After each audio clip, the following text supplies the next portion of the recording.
Welcome. You know, I just spent the morning with my girlfriend. She just got diagnosed with an ulcer. And her doctor told her that her terrible symptoms of the burning pain, she had it all the way from her navel up to her breastbone. It got worse when she didn't eat. Sometimes it would only happen for like a few minutes, but then sometimes it would be for hours, and it was agonizing. I mean, sometimes she even got so nauseous that she would spit up and lost a lot of weight, and I was really worried for her, and I told her, you need to go to the doctor. You have to.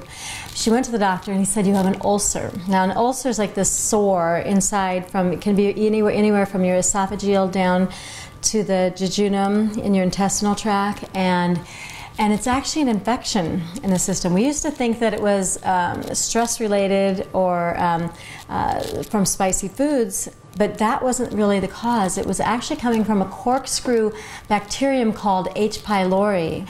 And these little guys would get in and cause a lot of havoc and very, very painful.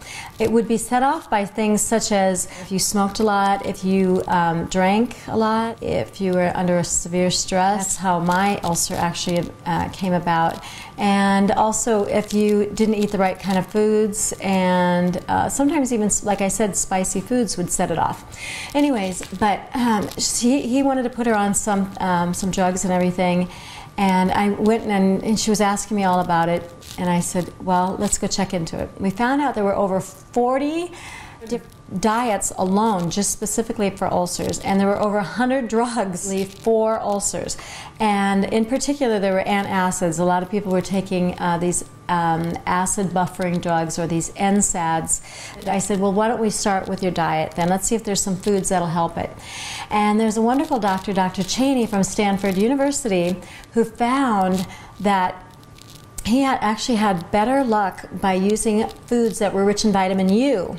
Now, you don't hear about vitamin U very often, and I wasn't really very familiar with it, except for it brought me back to when I actually did have an ulcer, and I remembered it. But by using foods that were rich in vitamin U, he found that these people who had pretty serious ulcers actually would heal quicker and much shorter time than those who were on the drugs or on a special diet or used even certain vitamin regimens or sex hormones. They actually did better on these foods, and they seemed to even heal maybe even better by his indications in his studies. So what are the foods that are rich in vitamin U?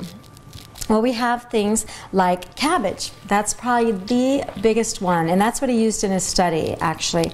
But you have things like the Napa cabbage, which I think is fantastic. You want to get all types of cabbage, I think, and they're rich in vitamin U. And then I've got the green cabbage, and I also have the red cabbage. Anyway, but what he did was he actually had these people on fresh juices every day. You couldn't cook it. You couldn't alter it in any way. It had to be the fresh juices. And do you know how much they had to take? It was actually 4 cups, which would equal 1 quart. This is how much juice they were drinking a day. Now, obviously, I mean, that's not very much throughout the day if you're drinking that. You know, 4 cups, because you should be drinking at least 8 cups of liquid a day. So that's kind of half of your liquids. So we used the juicer here, and we were able to come out with a great juice there. But let's say you don't have a juicer. What are you going to do? I thought that perhaps the easiest thing is, because most people have a blender, what we could do is maybe put a little bit of water in there and have, you know, this fresh kind of a juice soup every couple hours, and you'd be able to get your regimen in there. So what we're going to do is we were going to take the water and go ahead and place it in the juicer, or in our blender. And I don't want to do too much because I want to take small amounts at a time. Because it can become kind of strong. Anyways, so we're going to do all types of vegetables that are rich in vitamin U. We're going to do the green cabbage, the Napa cabbage, the red cabbage, and we want to definitely do some celery here. And we can even do some greens. Now, I actually really like kale a lot. I think it's fantastic. And you could even literally put in some of the green grasses. I actually didn't get any wheatgrass or barley grass, but I got it in a powder form, which is easier for me, because I think these powdered superfoods out there are really fantastic. There's some really good ones out there that are some better than others, but they are fantastic, and they're so easy to use. And so we might add a little bit of water, more water to this, but let's see how it does here. We'll go ahead and blend it up.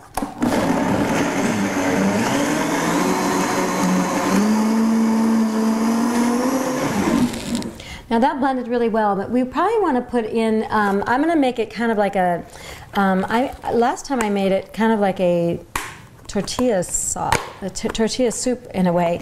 So I used some really good spices on here. This one is an organic, salt-free seasoning, but it's got all these wonderful like peppers and all kinds of great vegetables and stuff. And we're going to put that in there.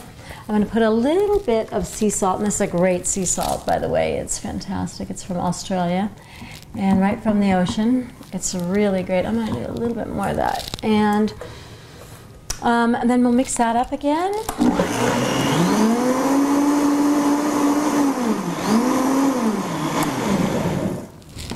Now, that kind of looks like pond water, as a good friend says, but it's because of the greens. And we're going to have a little bit of, you can put tomato in this and onion and make it even more so like that. But this is pretty much straight cabbage, celery, and some seasoning. So, it's really, really good. It's fantastic. Well, bon appetit. And thank you so much, and I hope you will continue to search for your cures in your kitchen. Thank you, and bless you. Shine.